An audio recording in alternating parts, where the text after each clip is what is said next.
পাকিস্তানের সঙ্গে test series শেষে দেশে ফেরেননি সাকিব আল হাসান, চলে গেছেন আরেকটি বিদেশি লিগ খেলতে এবং সেখানেই ব্যস্ত সময় পার করছেন সাকিব আল হাসান। এদিকে নতুন করে আলোচনা উঠেছে বিপিএলে শাকিব খানের দলে সাকিব আল হাসান নাকি খেলবেন। চলতি বছরের শেষের দিকে মাঠে গড়াচ্ছে বিপিএল, প্রথমবারের মতো দলের মালিকানায় এসেছেন শাকিব খান। সে তালিকায় এবার যোগ হতে যাচ্ছে রিমার্ক হারল্যান্ড নামের তার প্রতিষ্ঠানের নাম, যেটির শুভেচ্ছা দূত হিসেবে শাকিব খান এবং সাকিব আল হাসান দুজনই রয়েছেন। তাই স্বাভাবিকভাবেই প্রশ্ন উঠেছে, শাকিবের দলেই কি সাকিব আল হাসানকে দেখা যাবে? বিষয়টি এখনও নিশ্চিত জানা না গেলেও এরই মধ্যে দল গোছাতে ব্যস্ত শাকিব খানের প্রসাধনী ও হোম কেয়ার প্রতিষ্ঠান রিমার্ক হারল্যান্ড।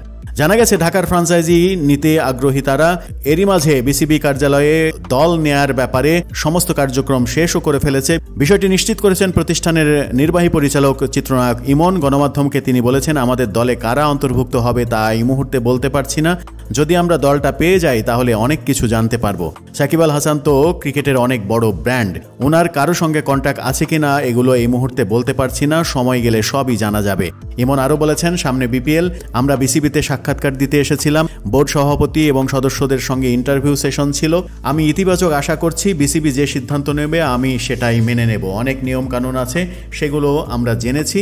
তবে সাকিব আল হাসান শেষ পর্যন্ত খেলতে পারবেন কিনা, দেশে ফিরতে পারবেন কিনা সে ব্যাপারে যথেষ্ট সংশয় রয়েছে বলেও অনেকে মনে করেন।